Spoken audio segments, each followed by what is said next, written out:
Bob, thank you for joining me today to talk about a really important issue and something that's been breaking around the country lately, and that's industrial hemp.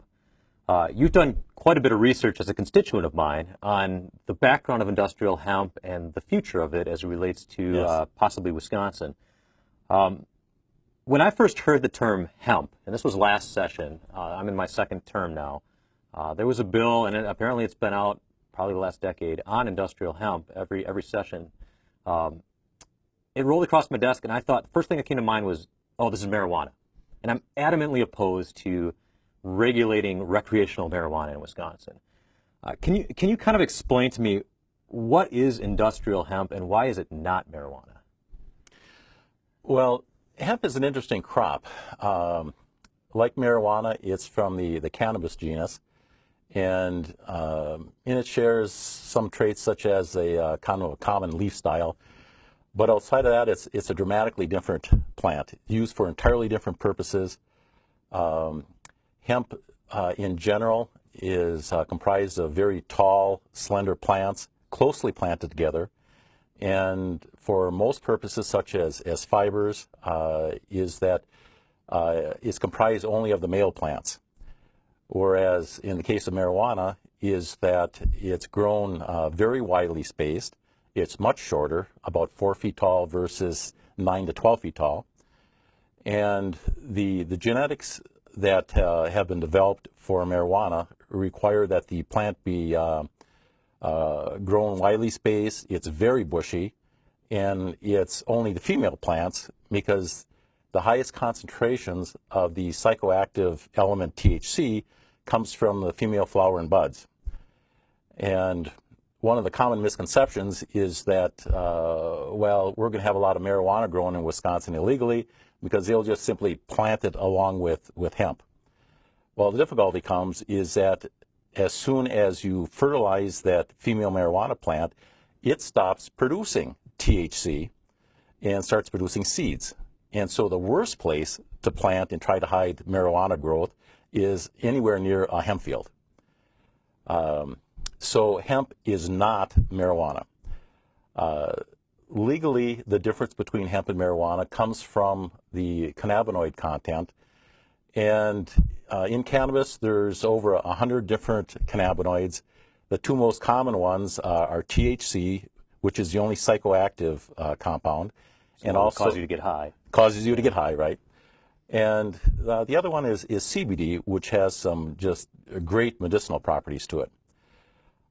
So legally, hemp has less than 0.3% THC, and marijuana has more than 0.3% THC.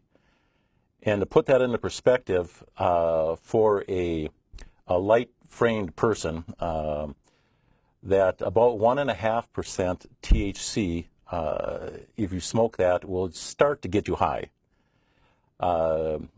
Commonly now is that the THC percentage in marijuana is about 8, 10, 12% would be on the low end. High quality marijuana is going to have in the high teens to 20% THC, and there are now strains out there that'll have closer to 30% THC. So we're talking in hemp 0.3%, which is just an extremely low level. So in reality, and I've heard other people talk about this, you could basically smoke an entire field of hemp, industrial hemp, and never get high. You'd have about the same effect as smoking an old rope, yes. Okay. So the purposes for growing this are mainly industrial, and there is obviously the CBD oils, which are medicinal purposes also.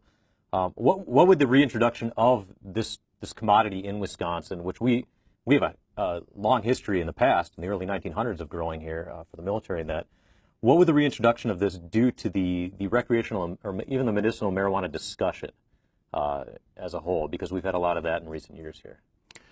Well, I think realistically it could have a dramatic effect on it. Medical marijuana has been the stepping stone in many states to the legalization of recreational marijuana. Because there are some very, very legitimate reasons for people utilizing medical marijuana. And some of them are are because of very nasty physical problems with epilepsy and cancers and arthritis and things like that, Crohn's disease relief. And so it's difficult for a legislator to say well, we're not going to allow this.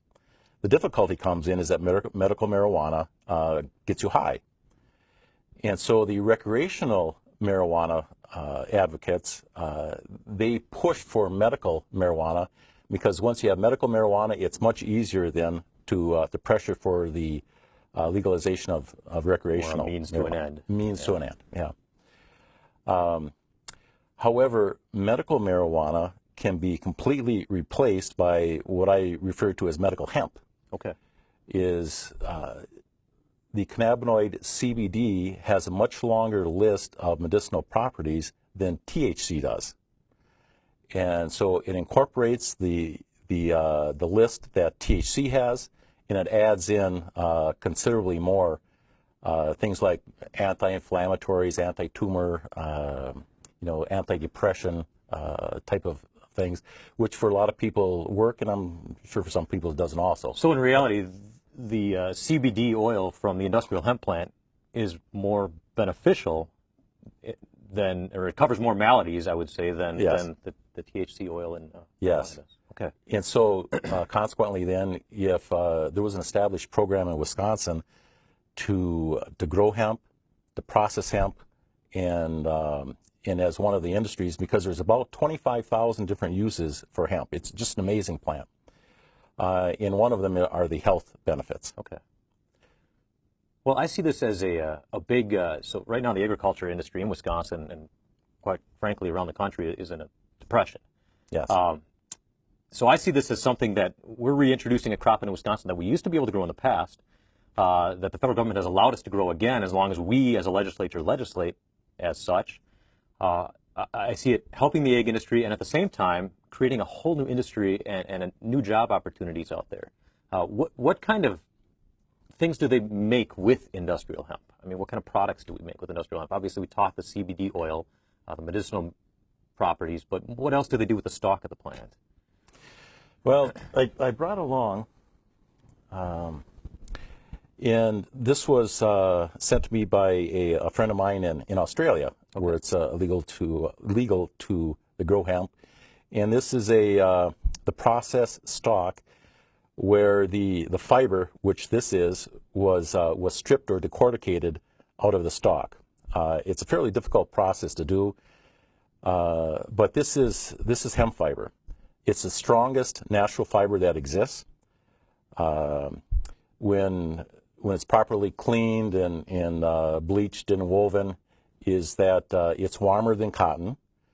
It's about 5 times as abrasion resistant. So if you're making this into something like blue jeans, which typically they get beat up and abraded, is that your clothing will last longer. Traditional usage for it has been into canvas and into rope because of its strength. Okay. It's somewhat antibacterial, so it's very good for hospital gauzes and the likes. And because of its strength, it's why BMW, Mercedes, Lotus, and other car makers are using it in their body panels on their cars, because it's a product which you literally has a strength of carbon fibers, but it's dramatically cheaper. It came from a natural source, and you can bounce a sledgehammer off of it. Okay. But I have a background in a lot of the composite plastics and the fiberglass, and this is dramatically stronger, lighter, better, wow, cheaper than most of the composites currently used. It's a massive industry. So what's the economic impact of this if we were to grow it here? Dollar figure. How are we getting this in the country right now? Well, there's about $500 million retail value of hemp products like this, which are brought into the United States every year, usually with a lot of difficulty. And there's no reason why, just as a start, is that $500 million worth of product can't be grown and processed in the United States. And there's only a couple states that really allow it. So Wisconsin has an opportunity to be a leader on the forefront of doing this. And hemp in general it doesn't travel well. It's it's kind of light and bulky, and consequently, where you grow it is where generally economically you need to process it. Okay. And there's at least $3 billion to multi-billion dollar markets that hemp fits into very nicely. One is for the fibers, either for clothing, for rope, or for the composites. Okay. Another one is CBD, and going into the medicinal market, or I should say the supplement market, the food markets, the health food markets, because the seed oil is very, very nutritious, high in omega-3 and 6. And the other one is the high-tech market for supercapacitor batteries. Okay. Supercapacitors is kind of the holy grail of energy storage, and you can make them now using a product called graphene, which is extremely expensive, and it's such that a supercapacitor battery would work very well in a car, but you make it out of graphene and you've got a $250,000 battery. Wow. Hemp, properly carbonized, will give you the same qualities as graphene for 1/1000th the price. Unreal. And so an established industry in that, once again established where it's grown, can have a dramatic impact in segments of the Wisconsin economy. Wow. Well, thank you, Bob. Thank you for educating on this. And I think we have a great opportunity here in Wisconsin to grow a brand new industry, create more jobs, and help our agriculture industry out at the same time. Thank you so much, Bob. Thank you. Appreciate it, Jesse.